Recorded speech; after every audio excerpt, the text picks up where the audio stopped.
ଭଗବାନ ମହାବୀର ଜୈନ କବି ଶ୍ରୀ ଟିକେଶ୍ୱର ସାହୁ।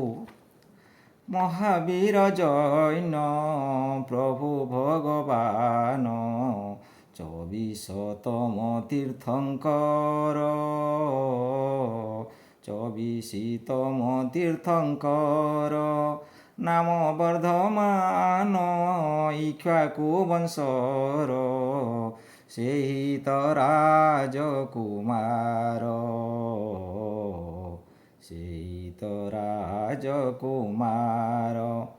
ଖ୍ରୀଷ୍ଟପୂର୍ବ 6ଠ ଶତାବ୍ଦୀ ସାଲର 597 ବିହାର ରାଜ୍ୟର ବୈଶାଳୀ ନିକଟ କୁଣ୍ଡଳ ଗ୍ରାମେ ଜନ୍ମତ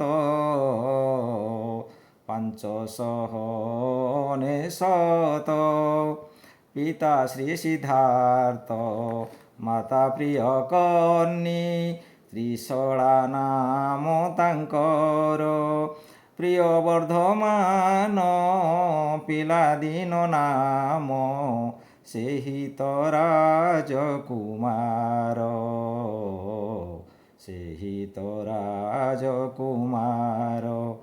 ରାଜବୈଭବ ସବୁ ତ୍ୟାଗ କରି ହୋଇଲେ ଜିନ ସନ୍ନ୍ୟାସୀ ଘୋର ବନସ୍ତରେ ତପସ୍ୟା କରି ସେ ସର୍ବଜ୍ଞାନୀ ସେ ବିଶ୍ୱାସୀ ହୋଇଲେ ଜିନ ସନ୍ନ୍ୟାସୀ।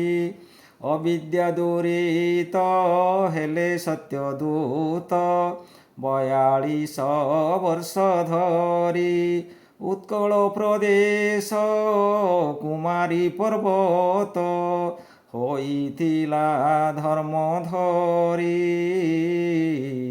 42 ବର୍ଷ ଧରି ପଞ୍ଚଜାମ ଧର୍ମ ପଞ୍ଚସ୍ତମ୍ଭ ହେଲା ଐଶ୍ୱର୍ଯ୍ୟ ଆଉ ଅହିଂସା ଅନୃତ ବା ସତ୍ୟ ଆସ୍ତୟ ସହିତ ଆତ୍ମସଂଯମର ମିଶା ଐଶ୍ୱର୍ଯ୍ୟ ଆଉ ଅହିଂସା।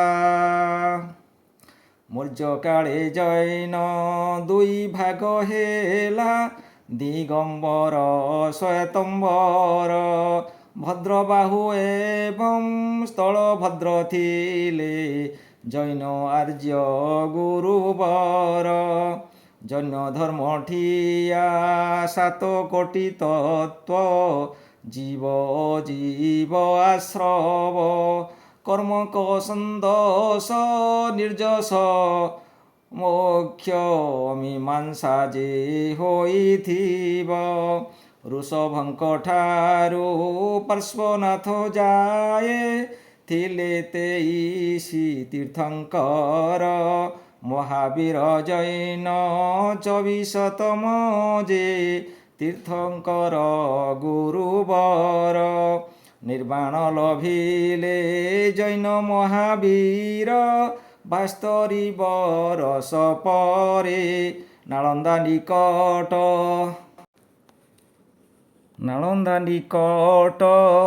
ପାଞ୍ଚୱାପୁରୀ ପାବା 523ରେ ନାଳନ୍ଦା ନିକଟ ପାଞ୍ଚୱାପୁରୀ ପାବା